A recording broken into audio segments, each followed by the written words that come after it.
Welcome to the Plant Cunning Podcast, where we explore a relationship to plants, other people, and the mysteries of nature. Coming to you from the high Allegheny Plateau in central New York. We are your hosts, A.C. Staubel and Isaac Hill. Episode 63, Ashkenazi Herbalism, with Deatra Cohen and Adam Siegel. In this episode, we speak with Deatra and Adam about how they rediscovered the lost herbal traditions of Eastern European Jews. We talk about the kinds of folk healers that existed in the Pale settlement of Eastern Europe, about the Baalei Shem, which were wandering Kabbalists, the Feldshers, which were basically field surgeons and folk doctors, the Absprechern, I'm not saying that right, but Adam will say it right in the episode, which were folk magicians and healers, and midwives and granny healers. We also talk about the plants that they used. Plants like Wort, St. John's wort, white water lily, and we have a lot of fun. So as usual, you can find us on patreon.com/plantcunning if you'd like to support the podcast. And I hope you enjoy the episode as much as we enjoyed talking with Adam and Deatra. Today on the Plant Cunning Podcast, we are super excited to have Deatra Cohen and Adam Siegel. They are the authors of a recent book, Ashkenazi Herbalism, Rediscovering the Herbal Traditions of Eastern European Jews. And we're going to talk to them today about the book and the culture and other things. So starting out, how are you doing today, Adam and Deatra? Great. We're great. Thank you. Thanks for having us on. This is so exciting. Yeah, we're really excited to be talking to you. Thank you. Likewise. Yeah. Likewise. This is a great book. It's really interesting. So we have a traditional first question, as you may know, on the Plant Cunning Podcast, and it is, how did you come to the plant path? And so I don't know if you want to go first, Deatra or Adam, but well, I'll go first. Okay. I've been thinking about that because I know you guys asked that on your podcast, and it took me a long time to kind of realize this. I don't know why, but I've been really felt close to plants for a really long time. Some of my first smell memories are things like witch hazel, cedar, violet, clover, anise, lilac, even buttercup. My dad used to do this little thing with a buttercup under my chin, and he'd say, "Do you like butter?" And then he put the buttercup under there, and if it glowed yellow, then yes, you did. Wow. I remember that. I used to as a kid. Yeah, that was so fun. I loved when my dad did that. So that was kind of my first kind of plant memories. And then when I was in second grade, I kind of had a challenging childhood. We moved around a lot, but I remember in one place that we lived in Germantown in Philadelphia, on my way to school, I'd always kind of pay attention to these two giant plane trees that were on opposite sides of the sidewalk on my way to school. And I called them Grandma and Grandpa, and I felt like they were protecting me. So I feel like I've had a long kind of secret connection to the plants. And I guess as I got older, I'd do things like rescue abandoned plants off the sidewalk and try to nurse them back to health and stuff like that. And so it's been kind of a long and circuitous, but always plant-filled path for me. Beautiful. Yeah, and I guess my path, at least to this book, has been a little more prosaic. As a research librarian, I've spent a lot of time looking at obscure literature on plant commodities, specifically grapes and wine, tea, Camellia sinensis, coffee, chocolate, and distilled spirits. So I've done bibliographies of scientific publications on these things. And as we were talking before, I've been just this morning working on early publications on coffee. So when it came time to sit down with Deatra and start really delving into a lot of the plant research from Eastern Europe, I had a fairly good sense of where to go. Very cool. And go ahead, Isaac. Well, what got you interested in writing this book? I mean, and the herbalism involved? Well, that came about because when I was growing up in Philadelphia, I spent a lot of time in the woods. So that was more part of my plant path. And my stepmother, when I was a teen, introduced me to herbal medicine. And so I had this background always running about plant medicine. And I experimented a lot when I was growing up and becoming an adult. And one of the first books that I bought was this German herbal in the 80s called A Family Herbal by the Tice family. And so I always kind of had that around. And I always wanted to learn more about herbal medicine, but I didn't really have time, and I didn't realize that you could go to school for it. And so I became a librarian, and I did that for many years. And then at some point, I realized I want to learn more about this, and I had more time, and I looked for ways to go to more formal classes, and I found a place in Berkeley, and at the time it was called the Alumni Herbal Center, and it's basically a 4-year program, and at the very beginning of it, the teachers would ask, what are your family practices in terms of remedies, like folk remedies, plant remedies specifically. And everybody in the class kind of had something like ginger. And, for me, I couldn't think of anything that my family had done that was really specifically plant-based, except for like things like tea with honey and lemon.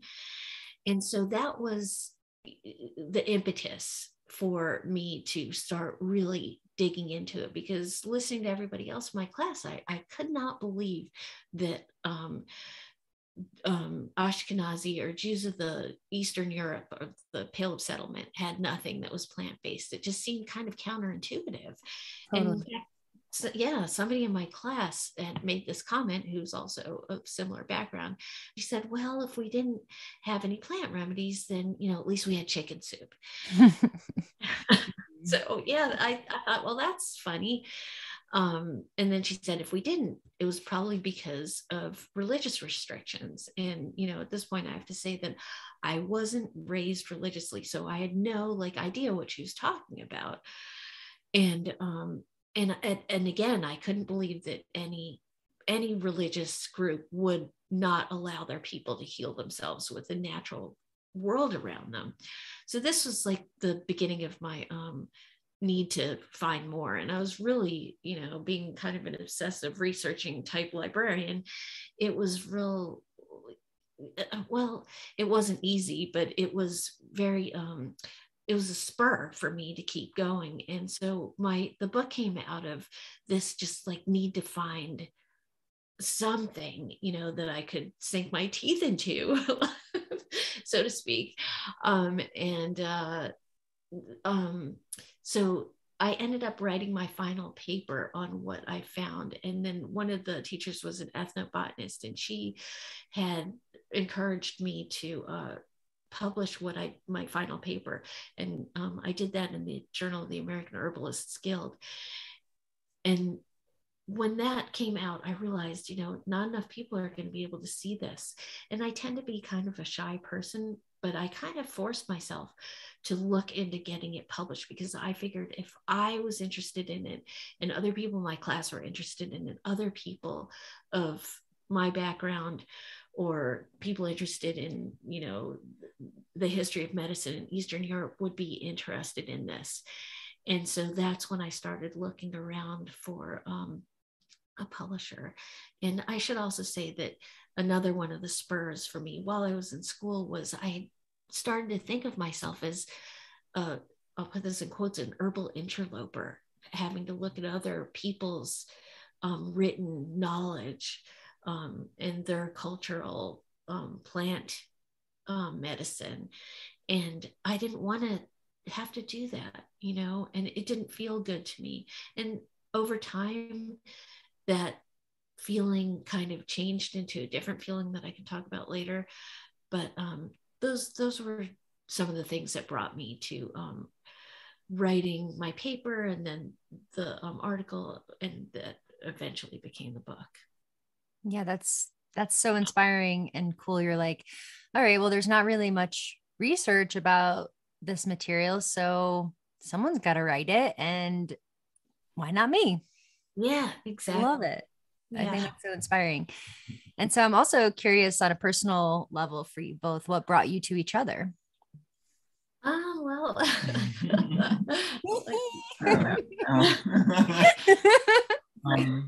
well, we met when we were in high school. Wow. In Philadelphia. Yeah. We met at a party that was Deatra's going away party because she was moving to California.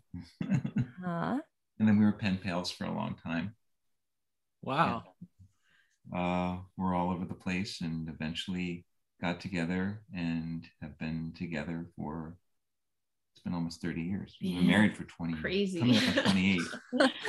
That's so sweet. Amazing. That's so cool. So you started out as pen pals, so it's kind of natural that you ended up writing a book together, huh? Oh yeah, that's true. Oh my God, that's right. Oh my goodness. Yeah, yeah.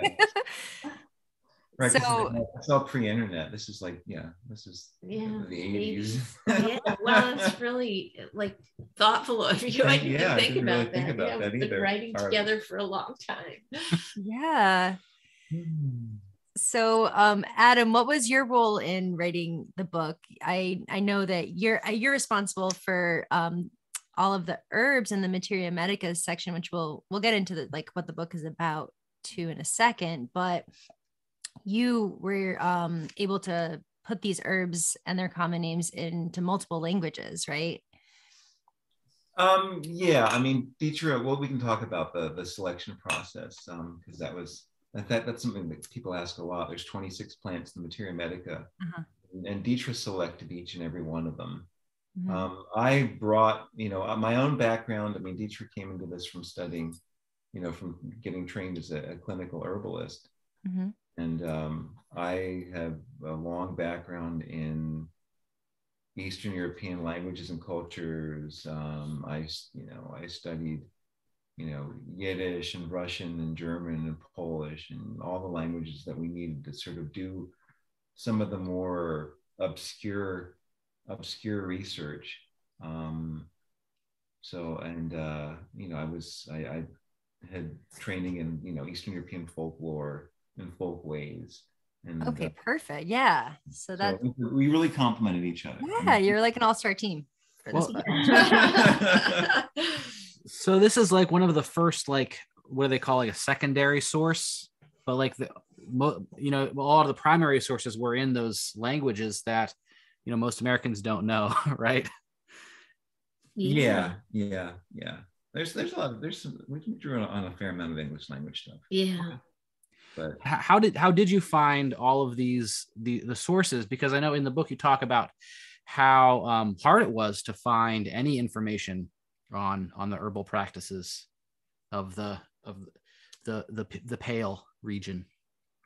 Well, it's kind of, it started out stumbly because I had been working on monographs for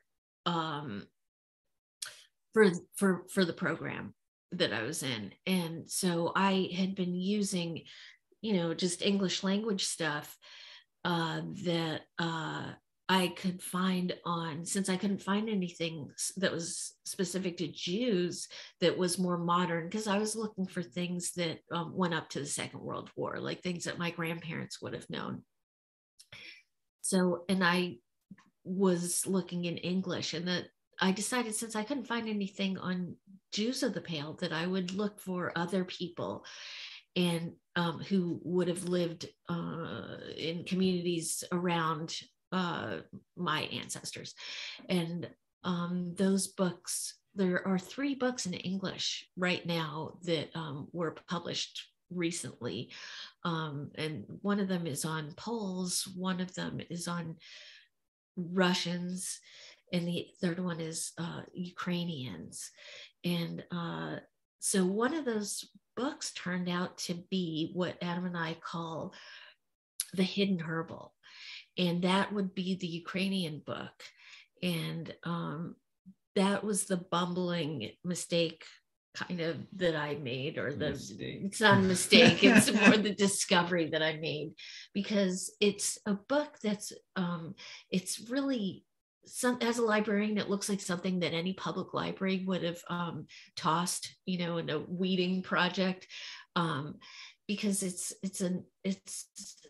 kind of an old mimeographed book that is barely like bound like a real book. It's between two pieces of cardboard.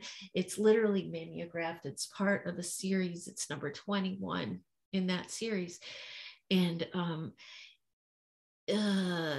it's organized in such a way that it's organized by body system, and then by plant family, and then it goes into different plants. And it never talks about it's part of an ethnographic study that was done in the 20s and 30s in Russia after the First World War, when they ran out of medications and they were looking for cheap healing remedies for their people. And so this was part of those ethnobotanical studies, and it was done in Ukraine. And the information was taken after the war by this woman who was on the expeditions, and she survived the war and came to the United States. She was Ukrainian. And then she had an excerpt of this data published in this book, and it's only a seventh of the data that she brought with her, literally in a suitcase to the US. And it never identifies the informants. And if you look in the book, it only identifies the towns where the informants lived, but it's abbreviated. The abbreviations are very difficult to read in the book. And so I had never looked at that. I was just looking at the plant information to talk about in my monographs about each plant that we were covering in our class. So at one point, I realized I wanted to know more about these people, because I had been doing other research on, Jews, and I had found out that a woman had come to the United States from Ukraine and pioneered the upper Midwest. And she was Jewish, and she was from a town called Krasilev. And she was a midwife, and she was an herbalist. And so and it came from a book that I found online called "And Prairie Dogs Weren't Kosher." So that story was part of like this impetus to find out more about Ukrainians. So I went back to this book, Herbs Used in Ukrainian Folk Medicine, and I decided to look up the towns that were listed in the back of that book, because I'd never done that. And I wanted to find out a little bit more about the towns. And one of the towns was Krasilev, where this pioneer had come from. And the index of the book with the towns is in alphabetical order. And I started going through them and on the internet, and we were sitting in the living room, and I went through the first one and the second one, and the third one. And as I went through each one, the first hit that would come up on the internet was this site called Jewish Gen, which most people who've done any genealogy who are Jewish, that's the site that you go to for your ancestral information about the towns and other information. And so 75% I found out from going through this list of the towns on that list, I would get these hits, and I would get that hit first. And after that, the second hit would be the Holocaust Memorial Museum, or these cemetery sites, or this site called the Shtetl Finder, and the Shtetl is a small Jewish town. And so I was like sitting there going, that's weird. And then I turned around and I said to Adam, I go, do you think this is important? Do you think this is significant? And you can imagine that he said, yeah, that seems significant. Yeah, you're on the right track here. Yeah, that was just the major breakthrough. I had all these little tiny ones coming up to it, but that was huge. And so I spent the next 6 months going through that list and just finding out all this incredible information about these towns. And I put together just a document on the towns and the populations, and breaking out different populations. And I had to use a bunch of sources, like the 1952 Lippincott, Columbia Lippincott Gazetteer, and some other like Holocaust statistical manuals. And another one was this Russian census from 1926 that Adam had to help me with because it's in Russian, and some other Russian databases online. So I spent, the good part of a year going through this list, and that was just, just very eye-opening. And right, because what she found was that, sure enough, most of the towns that these ethnobotanists visited in the 20s and 30s had, not all of them, but most of them had very substantial Jewish populations, up to 80-90% in a couple cases. So the logical inference is that most of the informants who were describing the plants that they relied on for their medicine and how they prepared them were probably Jewish. And so that's the hidden herbal that we found inside of this larger document on folk medicine in Ukraine. And then I plotted all of the towns out on a Google map, and it very clearly shows that these towns are on the east side, or the right side of the Dnieper River. I'm sorry, the west side of the Dnieper River. And that is historically where the majority of the shtetls in the Pale were located. And yeah, so it's a lot of, you said it's like a hidden herbal. It's a lot of like uncovering these things among other texts and other cultural research being available about the Ashkenazi Jews. And right in the subtitle of your book, you say rediscovering the herbal traditions of Eastern European Jews. And I'm wondering if you can speak to why we have to rediscover it. Why has this knowledge been lost, or maybe trivialized, or maybe, not included in some of the larger cultural research and books that we have available? Well, that's a great question. And the answer to it is super, super complex and complicated. And you can kind of approach it from a lot of different angles. But for starting out, I'll say that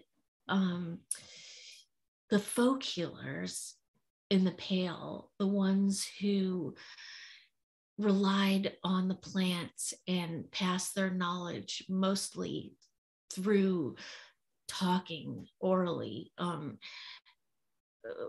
they were kind of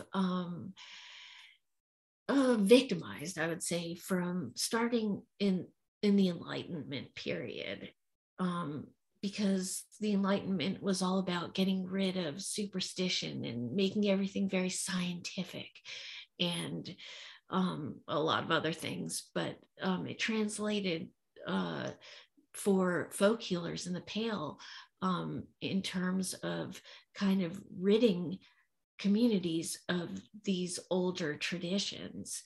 And of course, the people who would have practiced these older traditions, the some of them were men at that time. They were called Balei Shem, and they were kind of traveling Kabbalists who worked with a lot of plant remedies, but a lot of them were women. And so their knowledge, the women's knowledge, was never written down. And it was very folk based as opposed to science based, or do you want to book based? Yeah, or book based, because the men, even the Baal Hashem, they used these books that came from a lot of different sources. Some of it was biblical, some of it was Western knowledge based. Anyway, the men books. The remedy books, they had these remedy books that they used, and the women were their knowledge was all passed verbally. So when the Enlightenment came, the Baal Hashem were specifically targeted because their knowledge was, while it was in book form, it was also had a lot of superstition, it would be called these days, associated with it. So that was the first part of how the erasures happened. Yeah. Well, you say in the book that herbal and magical religious medicine have never been separate practices. They've always been intricately interwoven. And that's something that I've come to learn too, from like looking at a lot of different cultures, you know, folk practices of magic and medicine and herbalism. They all kind of go together. But so it makes sense that, like, you know, after the Enlightenment, people who are invested in the new religion of progress would want to eradicate the superstitious traditions. Yeah, I mean, it took a while to get to the to Eastern Europe, but when it did come to the Jews of Eastern Europe, it came in the form of a movement called the Haskalah, and there were a lot of reformers who were very adamant about, you know, stamping out these older practices and bringing in more Western ideas. And, you know, the Baal Hashem really suffered, and they eventually kind of died out over the next couple centuries. But somehow the women persisted, and maybe because they were under the radar a little bit more. And so their practices continued on into the 20th century. But as women, though, they definitely were discriminated against, and their practices were discouraged, but people still went to them for what they had to offer. Yeah, it's even right up to today that there's, you know, underground midwifery conferences, and, you know, because people can't practice midwifery without you know, medical doctor's license still, or the permission of a doctor. So the women's traditions are still underground in some degree. Yeah, exactly. I was just reading about Appalachia, you know, the granny healers. Mm-hmm. Yeah. So, yeah, it's pretty definitely amazing. Reminds me of what the picture you're painting of the Pale too. Well, yeah, no, the parallels, you know, are so strong. I mean, it's just part of it, just sort of underscores that, you know, the Jewish communities of Eastern Europe weren't separate. You know, they were, you know, even though they may have been physically separated into ghettos and so forth, the practices were absolutely, and the traditions were completely in line with you know, with everybody else. You know, the parallels are just amazing. Yeah, it's almost exact, almost identical. You know. Yeah, that is so interesting. And I want to get into some of the more like the different types of healers specifically in a minute, but I'm wondering if you can tell our listeners, just paint a picture more of the region we're talking about. Where in the world are we talking about? What is the landscape, and what are the people? Who are the people that are there? What cultures are represented there? So if you could. So this is right. On that. What they call the Pale settlement, if you were to look at a map of, you know, Europe and Asia, or a map of Russia and Poland and so forth, It's basically a long flat plain that goes all the way from like Warsaw, the capital of Poland, and goes east. And it includes most of today's Lithuania, Poland, Belarus, Ukraine, a good chunk of it. Not so much Russia, a little bit of Moldova, maybe a teeny bit of and it's mostly flat. It's sort of rimmed by mountains, the Carpathian Mountains in the southwest, and the Tatras and so forth. And it's has been traditionally the sort of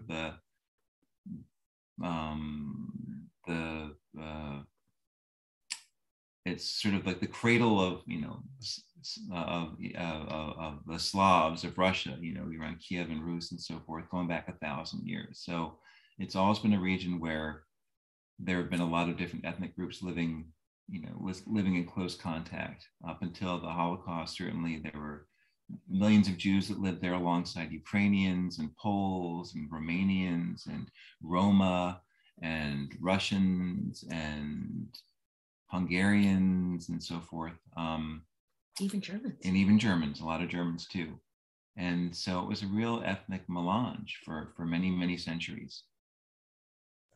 Yeah, and so there was a lot of intermixing and cross-pollination is what you're saying, instead of like we sometimes think of the past as very static and like everyone stayed in these areas and they didn't move and they didn't like exchange ideas. But I mean, really, when we look at history, there's a lot of exchange. So was that process was happening in this area too, where like you're getting information from all different areas and cultures and a kind of like a new, kind of culture was being formed, even though there's heterogeneous cultures, there's this intermixing too. Is that right?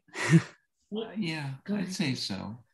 And some of it's interesting. I mean, some of it's sort of determined by the physical landscape, right? So there are plants that are native to the region that grow widely there naturally, and everybody relies on them. And then in some cases there were magical practices associated with healing that may have had an original source but were widely adapted. Like, for instance, we talked about it glancingly in the book, wax pouring as an example of a divination practice that was really, really, really popular and is still popular. You can still consult a wax pour to get it, remove a curse or to provide some guidance on what you should be doing. And it's all very interesting. Because there's that combination of the magical religious traditions as well as the herbalism going kind of hand in hand. And you talked about the Bali Shem. Oh yeah. That's a really interesting job. So they're like roaming Kabbalists, right? Yeah. They definitely were a popular healer for a long time in the Pale, but after another movement kind of took over, they sort of transitioned into a different kind of healing. For me, the Absprecherins are more interesting because they kind of persisted for a really long time. I mean, almost it seems like back to the biblical times, and somehow were in Eastern Europe throughout the history of the Jews there up until the Holocaust, and they were more popular than the Baal Hashem during the Baal Hashem's time, and were a more popular healer even up through the 20th century. And they're the ones that Adam was talking about that would have practiced this wax pouring. divination. And when you look at that area and other peoples, women specifically were also from other cultures doing the same exact practice. And you can find these same practices happening in Canada from the Ukrainians who migrated there from the Podolia region, which is kind of one of the areas that we concentrate on in Ukraine. And they're doing the exact same things. In fact, you can see videos of their practices on the internet. And there are also Polish practitioners today who I believe are called Shpatuchi. Yeah, whisperers. Ooh, huh. And they're all practicing exactly the same way. And they all do this thing called an incantation before and during the wax pouring. And in some cases, we read that the Ashkenazi in Ukraine were doing their incantation in Ukrainian. And the ethnographic group that studied them at the beginning of the 20th century took this incantation that was done in Ukrainian and transcribed it into Yiddish. Yeah, in Yiddish character. And then we had to retransliterate it out and then Adam translated it into English for the book. So it's just really fascinating how everything is so entangled. And for us, that was just so exciting to see that at least the women, and the men too in their way, but the women worked together to somehow practice the same way and share these healing methods across the cultural divides, and for us who came from, growing up in the 70s, and all you hear is just how removed the Jews were in the Pale and how nobody got along. And it was always just contentious and dangerous. Here's running under was this undercurrent of healing that just kind of transcends all of that. And it's just really a hopeful message for me, particularly, and for you too, that, this has happened in the past and the plants brought people together. And it's just exciting, Yeah. I think that's really important, especially now too, where we have these discussions about cultural appropriation, and where some people take it to the extreme where if you eat Chinese food from somebody who is from European descent, then that's racist or cultural appropriation. But at the same time, there actually is, misappropriation happening. But when you look back, the people are borrowing every which way. Yeah, exactly. Yeah. And, like I said at the beginning, I didn't want to be an herbal interloper. Yeah. And I realized, what you just said is true, but also, and this might sound a little woo-woo, but I realized the plants, are their own beings. They don't exist for us. They're really generous, and they've been incredibly just helpful and just, there for us. But, we really you can't colonize a plant, you just can't. You can't claim it, and stick a flag in it. They're their own sovereign beings, and so just So I'm really interested in hearing more about the different types of healers. And you mentioned the Bali Shem and the Upstreckers. Am I saying that right? You better Absprecherin, up with a P sound. Upstreckers.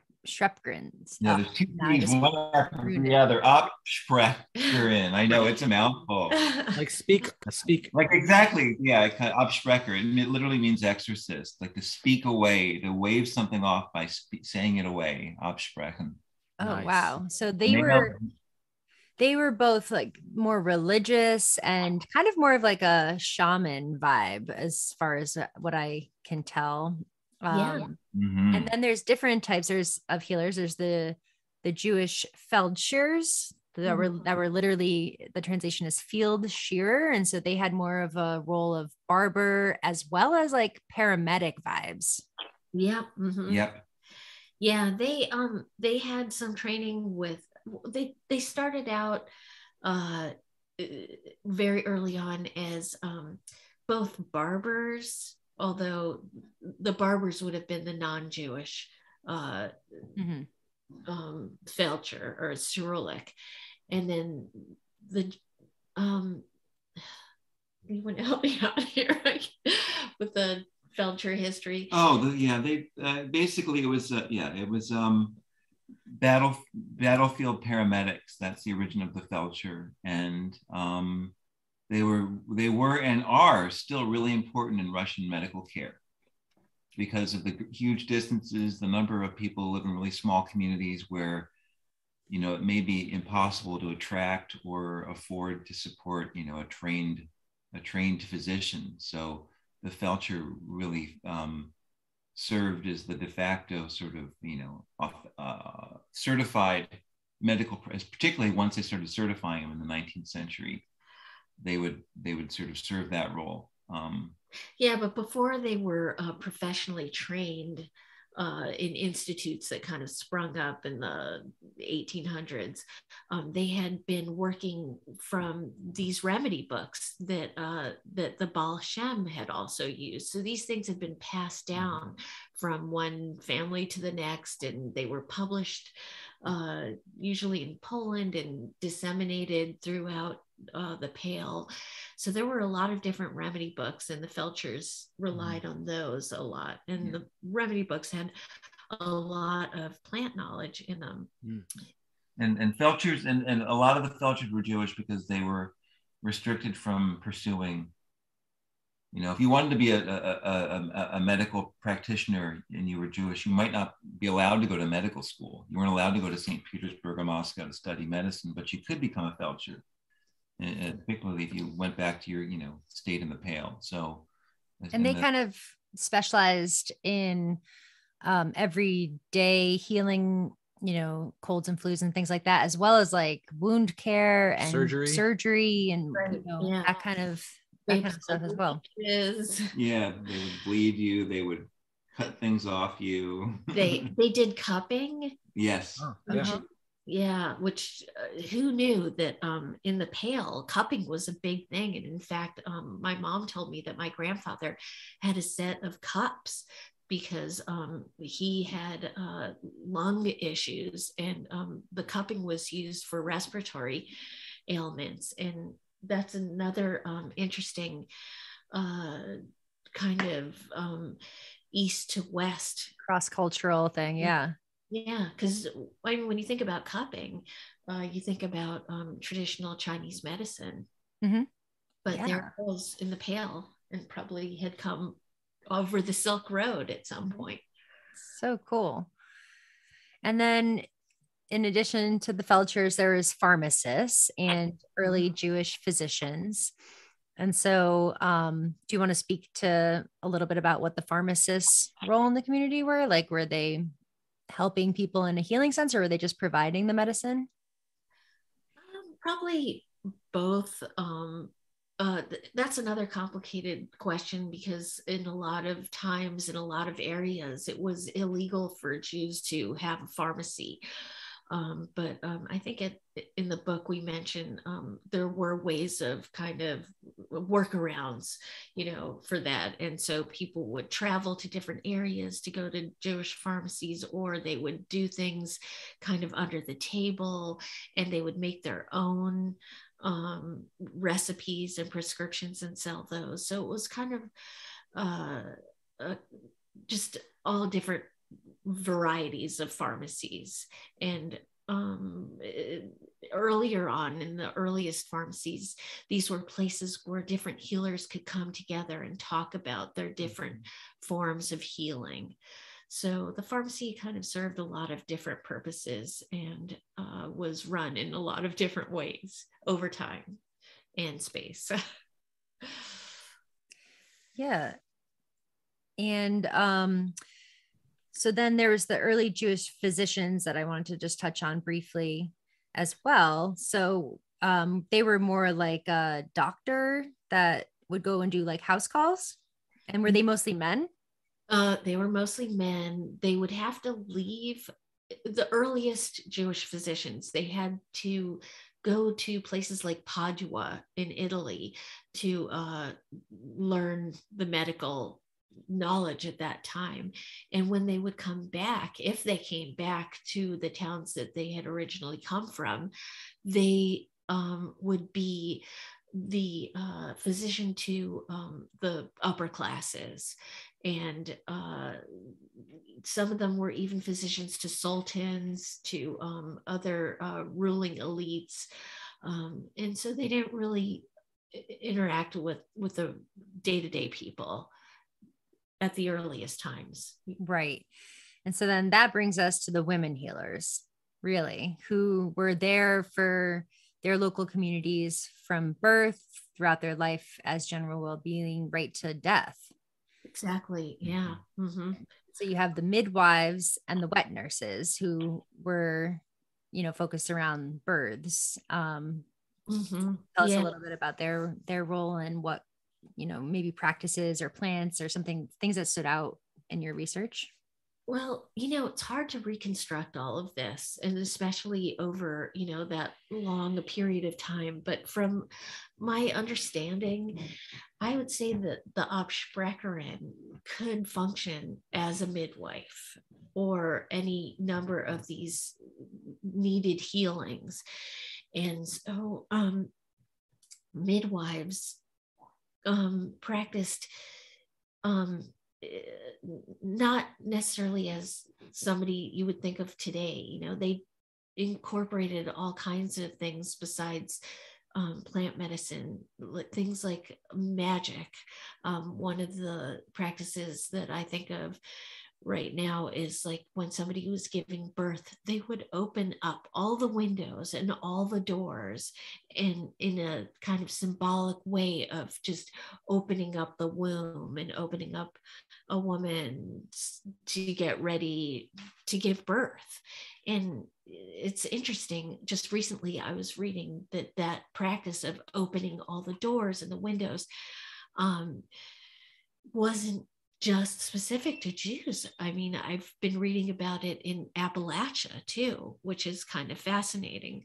So I don't know if it's a universal. I've still to figure that out. But anyway, this is one of the magical kinds of beliefs and practices that the midwife and possibly an Absprecherin would have done in the Pale.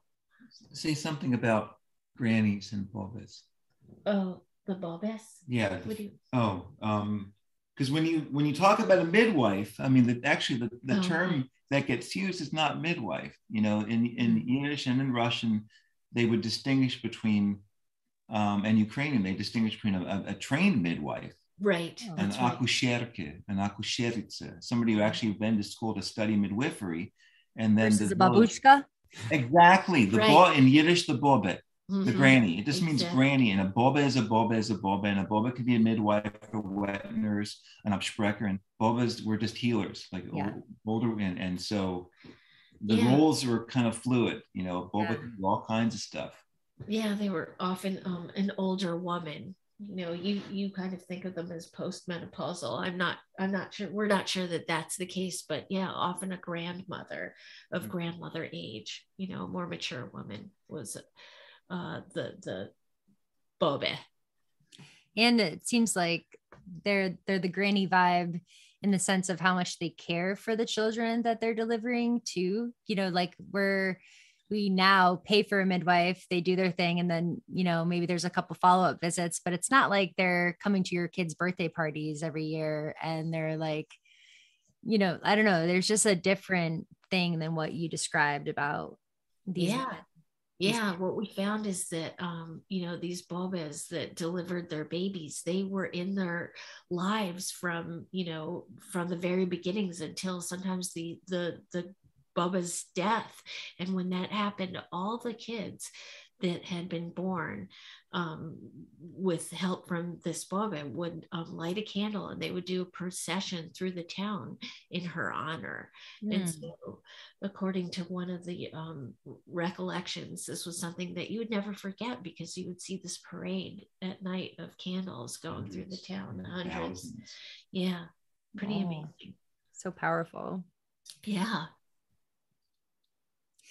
And then there's the lamenters and the mourners, or the wailing women, which I feel such like a yearning in my heart and soul for this role to be popularized again, to be like part of our culture. I feel like we're just missing out on this, like such an important part of our lives, which is honoring and dealing with grief and death, which in the US, I was not raised with any tangible skills for dealing with grief. So I just flail about every time it happens. But if I had like these lamenters or wailing women like in my community, I feel like I would feel so held. So I was wondering if you could just tell us what they are and what their role was. Like all the women, they were kind of like maybe a little belittled in the like overall literature, which is often always male dominated. But we did find a picture of 3 of them in some of the literature that was done in the ethnographic studies of the Jews of the Pale that I talked about earlier, the Ansky expeditions. And so that was exciting to see a picture of them.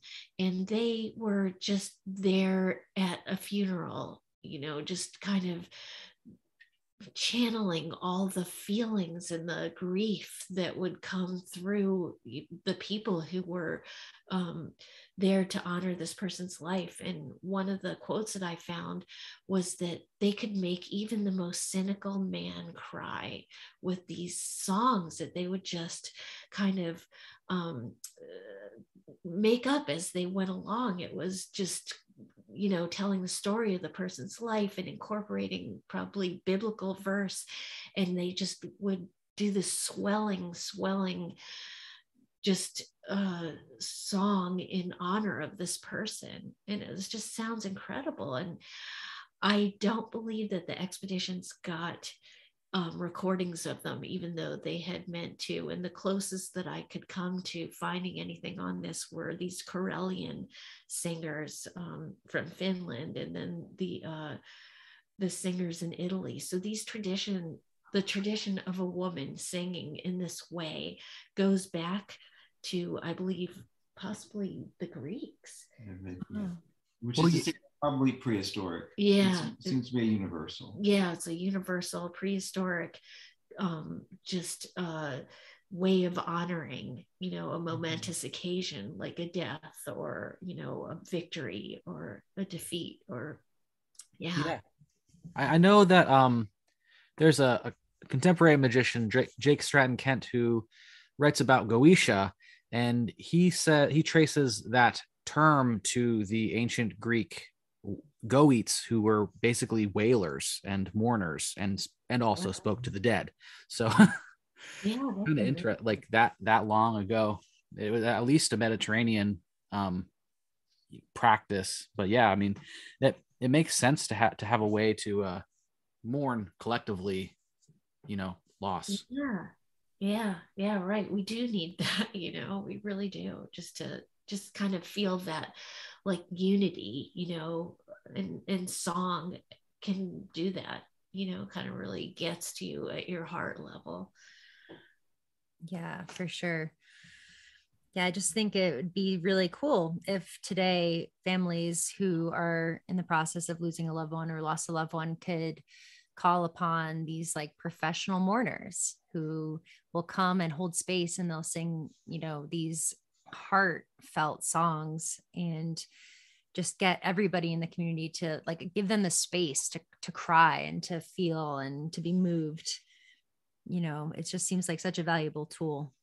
Yeah, who knows? Maybe somebody will take up the mantle and start doing that. That would be amazing. Yeah, that would be amazing. Well, we also don't have communities in, industrialized West, that in the same way. Right. Exactly. Right. Mm-hmm. Go down the suburb. Right. I know. I Right. can see it here at the Veterans Memorial. I think it's going to happen. Yeah. Yeah.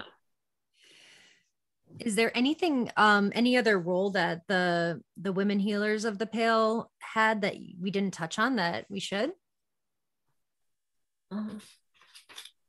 Just taking them off. We've talked about midwives, we've talked about Sprecherins, we've talked about wet nurses, mourners, lamenters, felchers, Baal Shem. Then I guess the last was, you mentioned, was like the distillers, brewers, and like kind of the product makers who would have like salves and things like that available.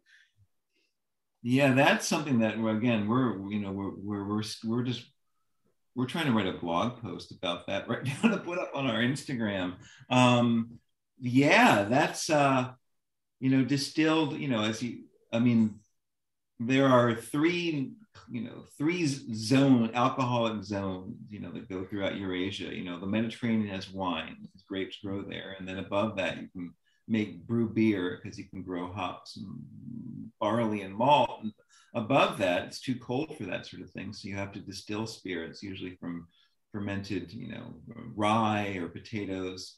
And the distillers and the tavern keepers, especially in the Pale, those trades were dominated by Jews, in part because the nobility, the great big landowners that had to do something with their excess grain, so they would distill it. They said, we can't trust, our own peasants because they'll just drink it all. But these Jews, supposedly, they're very abstemious. They don't get drunk. So let's entrust them with distilling and brewing, and also tavern keeping, because they won't drink up the proceeds. And so you ended up with, and that was one of the ways into Deatra's research, was she was finding these bottles, these beautiful bottles that had bitters in them from like the 19th century that can't. Yeah, that's so cool.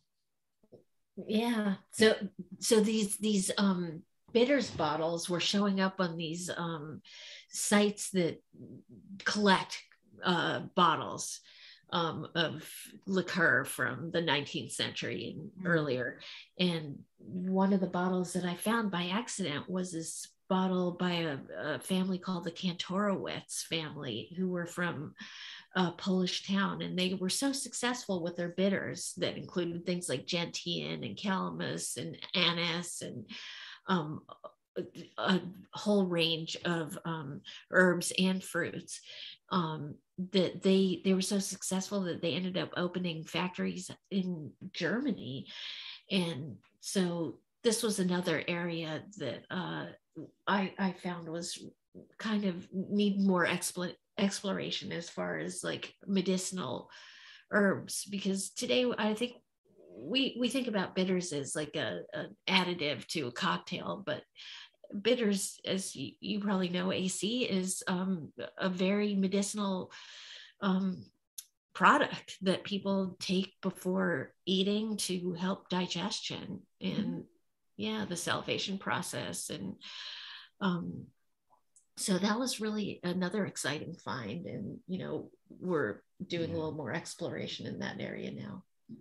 We found a reference to I don't know if it's home brew, but Hasids in Ukraine were renowned for making their own absinthe. Yeah, that was a big one. And the rap was that ideally they would let it age, but apparently they couldn't help themselves. They just before it got to the right vintage. But that was absolutely Artemisia absinthium, of course, is one of the crucial plants, in the materia medica. And so again, this is something that we found after the book came out. So we're really excited to keep looking more deeply at this stuff. Yeah, it seems like you guys keep digging and finding more information. So that's cool that you have a blog that you you're writing on and Instagram, you said? Where can people find that, just while we're talking about that? We've got our Instagram, which is Ashkenazi Herbalism, and then we also have a website that has a blog on it, and that is ashkenaziherbalism.net. Okay, Right. cool. But we should actually talk about some plants. You guys want to talk about plants? Thought you'd never ask. So you have 26 plants in your Materia Medica section of the book, some of which modern herbalists probably still are using, or are they definitely using, some of which maybe have fallen out or are a little bit more like toxic, so you have to be specialized. I'm wondering if you can just talk a little bit about how you chose the herbs in this section to start. Mainly, I chose the herbs that were the most prevalent in the highest Jewish population towns. So I first looked at, I had made a giant wall chart of the plants intersecting with the town, and I was seeing some different patterns as far as like areas and plant use was concerned. And so I decided to kind of take that route. And so a couple of the plants I was a little hesitant on, but our editor encouraged me to continue to leave them in there. One of those was the Aristolochia, because it really is a toxic plant, and you really do need to know how to use it in very, very, very small and careful doses. So obviously the people who were using it, the probably midwives, were very skilled in their knowledge.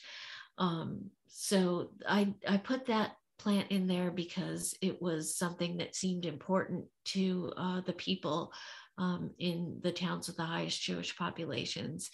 And it has a lot of caveats. Obviously, it's not, this Materia Medica is not meant to be seen as a working herbal. It's really just kind of a glimpse into what was happening at the time right before the Second World War. And also it has a long comparative section because I wanted to see where these plants were coming from and what other people were doing with them. And sometimes it lined up with what was happening in the Pale at that time, and sometimes it was totally different. So in the case of Aristolochia, it was somewhat different from what other people were going to that plant for. Yeah, the Aristolochia is a really interesting plant to me too. It, like, I was reading Rosita Arvigo's book about her study with a Mayan traditional healer, and there's another species that grows in Central America that is used by them, and it's used all throughout the world.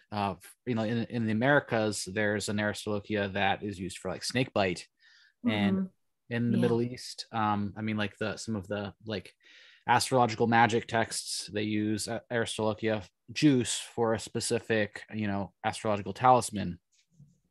So it's like it's used a lot, but you don't hear it used these days, by some, because it is poisonous. So the common name is clematis or birthwort. Well, it's Aristolochia clematis. That's the second name. Clematis is a different plant. It's still a vine. But it's a vine. Yeah. Mm-hmm. But birthwort. Yeah. Mm-hmm. When I look more closely at it, because I'm gonna have to open the book and look at it.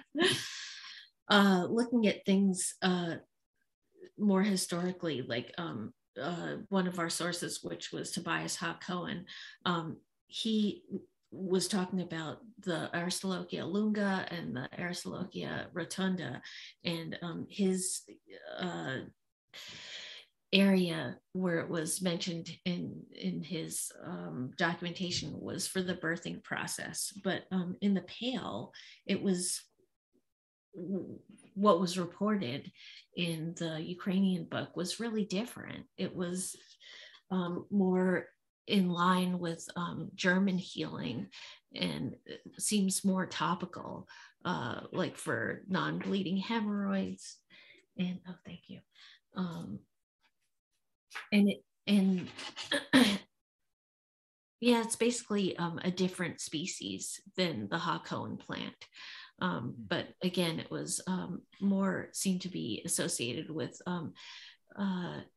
topical uses, like a wash for head lice, or a veterinary sprinkle for wounds with worms, as opposed to a more internal use.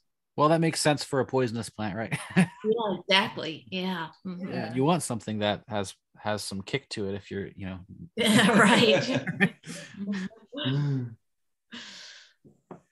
So some of the other plants include, well, the white water lily. That's something that, I read, like, I don't hear being used often, but I like reading through Matthew Wood's or Earthwise Herbal, like that. It has like very specific uses, but they're very powerful uses, and it's a important plant. But so what did they use that for? Well, according to the Ukrainian source, it was kind of more in line with some of the Russian uses for like heart disease, edema, shortness of breath, kidney disease.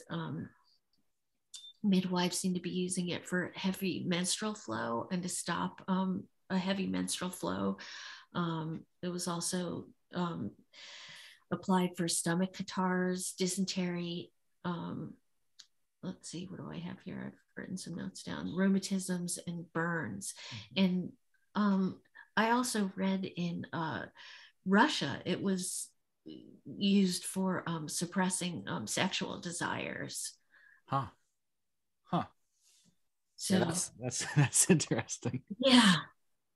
And in fact, Cohen, I think, I'm still going through the Cohen literature. It's very complex and kind of hard to tease out, but it also seems to have been for suppression of sexuality. And it seems also to have been used for the French disease or syphilis in formulas that included cannabis seed, grape seed, and guaiacum. So that's what I have in my notes here. Yeah. So it's definitely another complex plant that gets all different kinds of attention in different ways from different peoples. It doesn't seem consistent, even throughout that region. Well, some of the other plants that we talked about,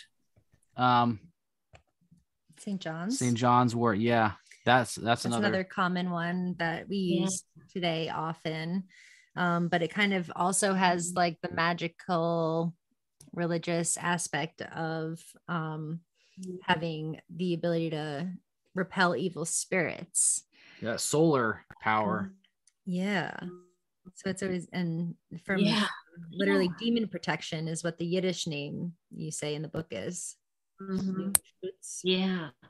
That's funny because when I was, early on in my studies, I just kind of assumed the name St. John's wort was universal. And I thought, well, Jews never use something called St. John's wort, which was just, for me, even not being religious, I really had to break down all these like kind of just limiting stereotypes that I had.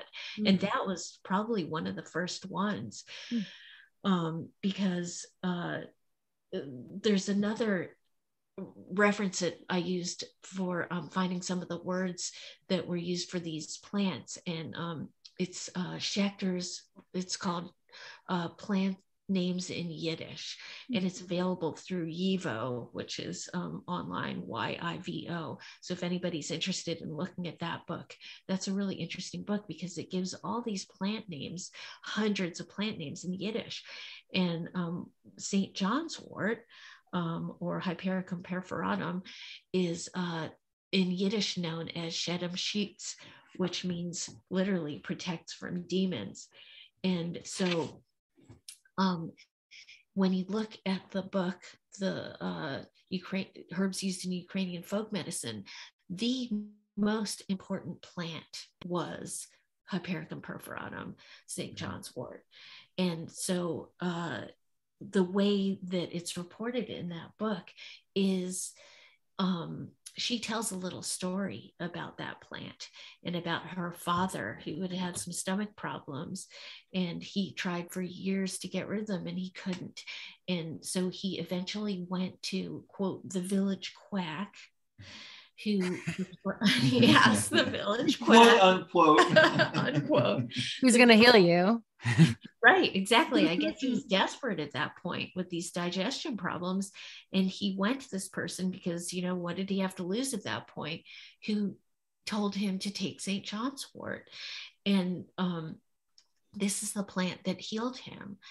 And so that was just, you know, very eye-opening to me, because who would have been the village quack? The village quack would have been the Absprecherin. Yeah. And this is the person who would have given this plant to somebody who had a stomach ailment, because well, today we use St. John's wort for anxiety, but a lot of times anxiety and stomach problems kind of can be very interrelated. Right. Yeah. We have all these little nerves in our gut Exactly. that can become exasperated and yeah, isn't it? It's like the second nervous system, or it's like, you know, that's where all the nerves are. Yeah. But yeah. So that was just a really interesting story for me to hear. And then I went back to Cohen, this Tobias Cohen, who published his Materia Medica, or his medical tractate, in the 1700s. And he talks about, he has a section, his book talks about Hypericum so much. I mean, there's probably the most entries of a plant or on that plant in his book. In his section, he mentions the evil eye and midwives and children, and have the plant having a special relationship with the folk healers, and how they do incantations around the plant, and they included in amulets that you carry with you. And so it was just really, it's just a very interesting plant that was very important to the Jews of the Pale. Yeah, I can imagine, because you list the common names in several different languages, and there's 22 common names in Ukrainian that you have listed here. Yeah, it was very important to all the people of that region. And as we know, it's important to people all around the world to find that plant and connect with it. Yeah, Absolutely. a little anecdote, sort of a gloss on that anecdote that Deatra just told you. The author of that herbs used in Ukrainian folk medicine, her father, who went to seek out the remedy from the village quack, was one of the most prominent botanists in Russia. Huh. Yeah, I can't remember his first name. Osakov, and that even he, you know, at his last resort, you know, and is told, well, here's some St. John's wort that'll Right. fix you. It just goes to show that people who are sort of immersed in in the Western scientific tradition often can't see what's literally right in front of them. And I should mention that that passage from Cohen that talks about the incantations and the amulets, and also bathing children, and he talks about fear. That's the total domain of the Absprecherins, and especially their wax ritual. And so there are other stories that we mentioned in the book where an Absprecherin is healing somebody's fear paralysis, or a manifestation of it, like a bedwetting. And it's never explicitly mentioned, but St. John's wort was a plant that would have been brought out to work with this this issue of healing the fear paralysis. And so I kind of want to go back to the those erasures that we were talking about earlier, because I only got as far as the Enlightenment. But in the Jewish communities, the women were so kind of like second class, which is not, uncommon throughout the world, especially, before, the contemporary era.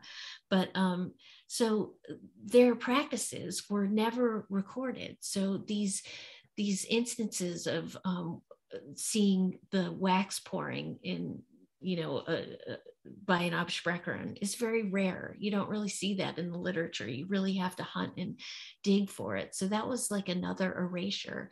And then the government itself was also trying to get rid of all these old practices. And then, of course, by the time the Second World War came around, that was like kind of the final erasure of these practices. So it's very difficult to find the plants that the women use, because even the ethnographic surveys that went around in the early 20th century didn't talk about the plants, because the plants are difficult. They're kind of a very specialized area of healing that if you don't know botany, or if you don't know, it's kind of a science in a way. And if you don't have an ethnobotanist with you, you don't really collect that data, because it doesn't seem as important as like the magical stuff that's more kind of like outrageous. So this plant knowledge really disappeared, and it's very exciting to have found it hidden within the Ukrainian book. So anyway, that was, it's become kind of a real touchstone for me to just go back to that book again and again. And even in her later writings, the author admits that the informants were mainly women. So that book's a really important book for anybody who wants to know more about the unrecorded knowledge that women had in Eastern Europe. And what was the book called again? The book is called Herbs Used in Ukrainian Folk Medicine, and it's very hard to come by. You can possibly get it through interlibrary loan. It's by a woman named Natalia Osacha Janata. Excellent. And this book that you both have written is also really important. And I'm just so happy and grateful for you both, and for all of the hard work and dedication that it took to bring this into the world, all of your research and all of the little clues that you would find on a whim. And I loved hearing about those little clues, and then you would just like follow an instinct to be like, is this important? And then you dig a little bit more. It's just like, what a journey. So thank you for writing this book for all of us. And thank you so much for talking to us in such depth today. I learned so much more, and I just really appreciated getting to hear from both of you. Oh, thank you. It's been such a great honor to talk to you guys. We love your podcast, and your questions are just so exciting and to talk about. This has been really terrific. Thank you so much. Awesome. Thank you. Yeah, is there anything else that you'd like to share with our listeners before we depart? I guess I just want to reiterate that, our book is not a working herbal. It's more of like a peek into a time that's passed, and also to respect the plants and just realize that they're their own beings, and they've been really generous to us, and they're I don't know, they're just important, and we need to take very good care of them because they take care of us. Yeah. I love that. Okay. Well, thank you again for being on the podcast, Deatra and Adam. Yeah. And I hope you have a wonderful day. Thank you. Thank you, you too. Cheers.